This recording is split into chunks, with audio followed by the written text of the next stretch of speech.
नमस्कार दोस्तों। जय श्री राम। हर हर महादेव। देवों के देव महादेव आप पर सदैव कृपा दृष्टि बनाए रखें। दोस्तों, औरत की इन 3 गलतियों के कारण पति की मृत्यु पहले हो जाती है। भगवान करे दुनिया की कोई भी औरत ये 3 गलतियां कभी ना करें, नहीं तो पति की मौत बहुत जल्द होती है। दोस्तों, पति पत्नी दोनों एक दूसरे के पूरक माने गए हैं। शास्त्रों में कहा जाता है कि एक व्यक्ति का जीवन तब तक अधूरा माना गया है जब तक उसका जीवन साथी अर्थात उसका विवाह ना हो जाए। आपको बता दे, पत्नी की कुछ ऐसी गलतियों के कारण पति की मृत्यु पत्नी से पहले हो जाती है। आज हम इसी बारे में बात करेंगे और सिंदूर के बारे में भी बात करेंगे कि किस तरीके से सिंदूर को लगाएं जिससे आपके पति की उम्र लंबी हो, और कुछ ऐसे उपाय भी बताएंगे जिनसे आपकी आर्थिक स्थिति और घर में खुशियां आएंगी। दोस्तों, धनी कहे जाने वाली पत्नी अपने पति को मृत्यु से बचाने के लिए कई ऐसे प्रयास करती है ताकि उसका पति मृत्यु से बचा रहे, जैसे करवा चौथ का व्रत रखना, कई पूजा पाठ करना, तीर्थ यात्रा करना, बट सावित्री का व्रत रखना आदि शामिल हैं। लेकिन फिर भी वृद्ध होने से पहले पति की मृत्यु हो जाती है। गरुड़ पुराण में बताया गया है कि जब कोई पत्नी ये 3 गलतियां करती है तो उसका पति मृत्यु को प्राप्त होता है, अर्थात पत्नी से पहले युवा अवस्था में उसकी मृत्यु हो जाती है और पत्नी को युवा अवस्था में ही अकेला रहना पड़ता है। ऐसी स्त्रियां अपने पति से वंचित रह जाती हैं। अगर आप भी ये 3 गलतियां करती है तो इस वीडियो को अंत तक जरूर देखें। आपसे एक विनती है, हमारा यह चैनल सनातन धर्म व हिंदू समाज की आस्थाओं पर आधारित है। अगर आप भी इन आस्थाओं में विश्वास रखते हैं तो कृपया हमारे चैनल को सब्सक्राइब जरूर करें और इस बेल आइकन को जरूर प्रेस करें। तो आइए जानते हैं गुरु जी ने इस बारे में क्या कहा है। दोस्तों, गरुड़ पुराण में पत्नी से पहले पति की मृत्यु के 3 रहस्य बताए गए हैं। सबसे पहला, जब कोई नारी खास तौर पर करवा चौथ पर या बट सावित्री के व्रत में या कोई भी पति के लिए अगर आपने व्रत रखा है और आप चुपके से भोजन ग्रहण कर लेते हैं, अर्थात पानी भी अगर पी लेते हैं, तो इससे निकट भविष्य में पति की मृत्यु अवश्य पूर्वक हो जाती है। मन में भोजन के लिए लालसा भी व्रत के दौरान नहीं रखना चाहिए। ऐसी महिला को कई जन्मों तक पति से वंचित रहना पड़ता है। शास्त्रों में कहा जाता है कि व्रत के दौरान जब कोई नारी व्रत को चुपके से तोड़ देती है और किसी को पता तक नहीं लगने देती तो फिर भी पति की मृत्यु युवा अवस्था में हो जाती है। पुराण में बताया गया है कि जब कोई नारी अपने पति की लंबी उम्र के लिए व्रत रखती है तब उसको भोजन ग्रहण नहीं करना चाहिए, अर्थात व्रत को श्रद्धापूर्वक करने के बाद ही व्रत तोड़ना चाहिए। तभी ही पति की आयु लंबी होती है और निकट भविष्य में पति पत्नी दोनों में दरार नहीं पड़ती बल्कि प्यार और बढ़ जाता है। इससे पति की आयु बढ़ती चली जाती है और 7 जन्मों तक का साथ मिल जाता है।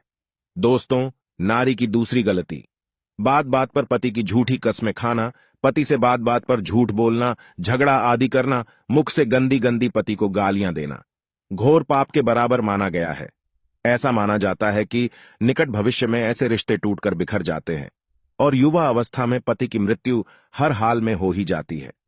कई लोग करवा चौथ का व्रत रखते हैं और श्रद्धापूर्वक इस व्रत को निभा भी लेते हैं, परंतु बात बात पर पति की झूठी कस्में खाना और गंदी गंदी गालियां देना, पति को लातों से मारना, बात बात पर परेशान करना, तो इससे पति की मृत्यु जल्दी हो जाती है और ऐसी नारी को गरुड़ पुराण के अनुसार पति से हमेशा के लिए वंचित रहना पड़ता है, क्योंकि पति परमेश्वर का रूप है।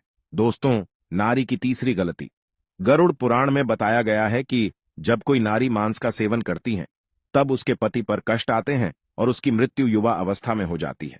खासकर बृहस्पतिवार के दिन बाल धोने से पति की आयु और संतान दोनों की मृत्यु निकट भविष्य में हो जाती है।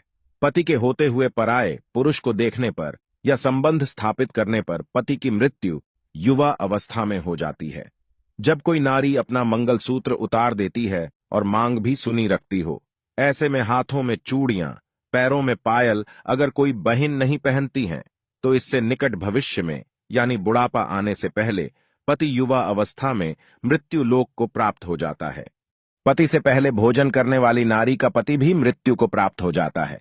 रात देर तक सोने वाली और सुबह देर तक उठने वाली नारी का पति भी युवा अवस्था में मृत्यु को प्राप्त हो जाता है।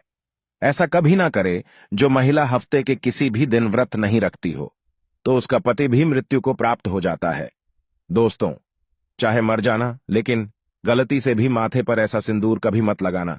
जानिए सिंदूर कैसे लगाएं और क्या हैं इसके नुकसान फायदे।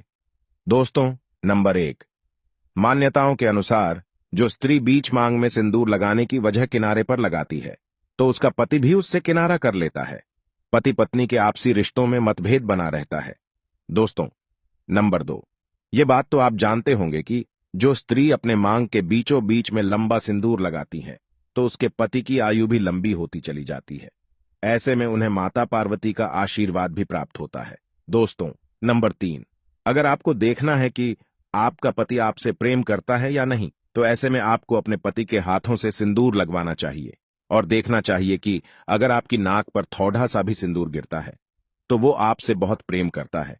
इससे आपको सभी देवी देवताओं का आशीर्वाद भी प्राप्त होता है। दोस्तों, नंबर 4, दोस्तों, अन्य मान्यताओं के अनुसार जो स्त्री अपने मांग के सिंदूर को बालों में छुपा लेती है, तो उसका पति भी समाज में छिप जाता है और उसके पति को सम्मान नहीं मिल पाता। इसीलिए यह कहा जाता है कि सिंदूर को लंबा और ऐसे लगाएं कि सभी को साफ साफ दिखाई दे। सिंदूर से सजी सबरी स्त्री सौभाग्य को दर्शाती है और ऐसी महिला की खूबसूरती पर लगते हैं 4 चांद। दोस्तों, नंबर 5, माथे पर सिंदूर लगाते वक्त महिलाओं को काफी सावधानी बरतनी चाहिए। यह तय कर लेना चाहिए कि सिंदूर को माथे के बीचों बीच से ऊपर की तरफ लगाया जाए। फिर भी अगर आपको ऐसा लगता है कि आपके पति पर कोई धर्म संकट है, तो सोमवार के दिन शिवलिंग पर जल चढ़ाएं, फिर उसके बाद 5 बेलपत्र और चंदन से उनका अभिषेक करें और विधिवत अपनी मनोकामना और अपने पति के लिए लंबी आयु की प्रार्थना करें। दोस्तों, एक उपाय यह भी है कि हनुमान चालीसा के इस चौपाई का जाप अवश्य करें। संकट कटे मिटे सब पीरा, जो सुमिरे हनुमत बलबीरा। तो एक बार कमेंट सेक्शन में जाकर हर हर महादेव